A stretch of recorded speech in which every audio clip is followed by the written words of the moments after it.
যে ইত্যাদির সময় আমরা ইত্যাদিও জোটে না আমাদের।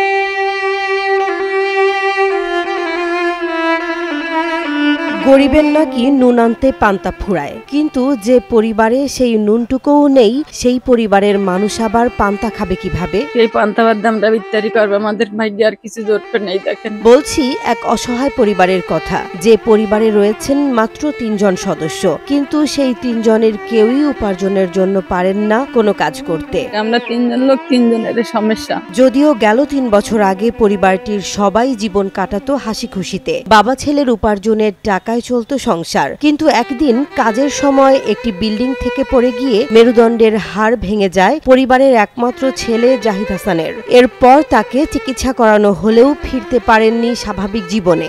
আমি মূলত আপনার বছর 3 আগে একটা বিল্ডিং এর কাজ করতে যেয়ে অসাবধানতার কারণে কারেন্ট শর্টকে পড়ে যায়। এরপরে অনেকদিন যাবত ট্রিটমেন্ট নিছি খুলনাতে, ঢাকাতে, এবং আমার 2টা অপারেশনও হয়েছে। ভুল অপারেশন করার পর থেকে এইভাবেই মনে করেন যে প্রায় 3 বছরের কাছাকাছি এইভাবেই বাসাতে বসে। এর 1.5 মাস পর কাজের সময় কাঁধে গাছ পড়ে হাত ভেঙে যায় জাহিদ হাসানের বাবা নুরুল ইসলামের। আমি কাজ করে খাওয়ানোর পরে আমি 1.5 মাস আগে আমি পড়ে গেলাম, গাছ থেকে পড়ে দিয়ে হাতটা ভেঙে গেল।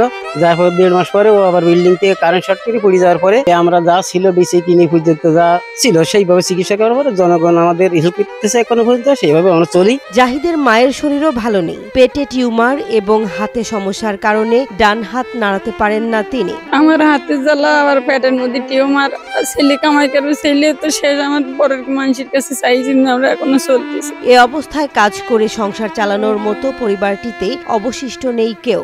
জাহিদের মা সুফিয়া বেগম কান্না জড়িত কণ্ঠে জানালেন অসহায়ত্বের কথা। আর হাতের সমস্যা, যে কামাই করবে তারাই নষ্ট হয়ে গেছে। ছেলে আজ 3 বছর মেরুদণ্ড ভাগ্যে বসে রয়েছে, কাজ করে কামাই করতে। ছেলের কামাই আর ভাগ্যে জুটলো না, ওর বাবাও হাত ভাঙা কামাই করতে পারে না। আমারও হাতে সমস্যা, আবার পেটের মধ্যে টিউমার দাগ। আমার এমন সমস্যা কাটবো না থাক।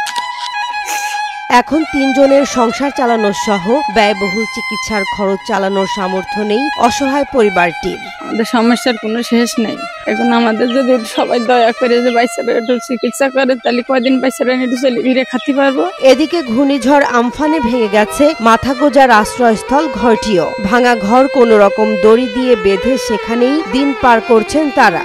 এখন সে ঘর বাড়ি সেই আমফানে দড়ে ভেঙে গেছে, সেইভাবে চাবড়া দিয়ে দড়ি দিয়ে বান্ধা ঠান্ডা রয়েছে, এখনো পর্যন্ত কাজকর্ম করতে পারি না ভালো। বারকান্দে দুটো কেউ দয়া করে আমাদের একটু ঠিক করে দেয়, আমরা সামনে জ্বর পানি নিয়ে বাচ্চা নিয়ে আমি ফোনে দৌড়বো, বাচ্চাটা নিয়ে কদিন থাকতে পারি এই ব্যবস্থা যেন একটু সবাই কাছে করছি, সবাই যেন একটু করে দেয়। এ অবস্থায় চিকিৎসার জন্য সমাজ ও রাষ্ট্রের বিত্তবান লোকদের সহযোগিতা চেয়েছে যশোর সদর উপজেলার ছোট মেঘলা গ্রামের অসহায় পরিবারটি।